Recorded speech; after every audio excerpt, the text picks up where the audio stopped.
Hello Pawan, నేను అజయ్ని. చెప్పరా అజయ్. ఇది నెట్ లో సెర్చ్ చేస్తున్నాను రా. నెట్ లో సెర్చ్ చేస్తుంటే ఇది నేవీని రైల్వే పడ్డాయి, ఆర్ఆర్బీ పడ్డాయిరా. పెట్టరా. ఆర్ఆర్బీ గురించి తెలుసా నీకు? తెలియదు. ఏంటి చెప్పు, ఏంటి వర్క్ ఏంటి? వర్క్ ఏంటంటే ఏం లేదురా, ఇప్పుడు మనం ట్రైన్లో వెళ్తా ఉంటాయి కదా. ట్రైన్ వెళ్ళినప్పుడు దారిలో ఒకసారి కరెంట్ పోద్ది. కరెంట్ పోయినప్పుడు లైట్లు ఆరిపోతాయి కదా. మరి లైట్లు ఆరిపోతాయి.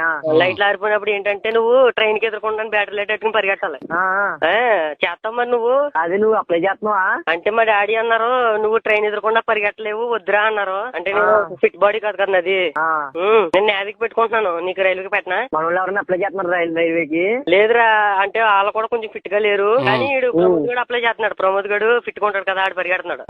ఇంకోటి ఏదన్నా, ఇంకోటి ఏంటి? అది నేవీరా. అది ఏంటంటే దాని గురించి చెప్పు. షిప్లు ఉంటాయి కదా, షిప్లు వెళ్తాయి కదా, మన అయ్యి దారిలో ఆగిపోతా ఉంటాయి. ఒకసారి ఇంజిన్ ప్రాబ్లం వచ్చినప్పుడు వాటర్ ప్రూఫ్ బెల్ట్ ఇస్తారు ఒకటి, మనం మునిగిపోకుండా. సముద్రంలో దూకేసి షిప్పులకి గంటాలి. నీకు ఈతొచ్చు కదా, దూకేస్తావు కదా. నాకు ఏదొచ్చురా. అదే నీకు ఈతొచ్చు కదా, నీకు నేవీకి. నాకు ఏదొచ్చు, నేను నేవీకి పెట్టుకుంటున్నాను. ఇంకేంటి పెట్టారా బాబు? డబ్బులు అయి నేను పంపుతాను, వచ్చిన డబ్బుల గురించి ఆలోచించరా బాబు. డబ్బులు నా దగ్గర బోల్డ్ డబ్బులు ఉన్నాయి. అదే ప్రమోద్ గడు అవినీతి పెడతారా? ప్రమోద్ గడు అవినీతి గడాల్లో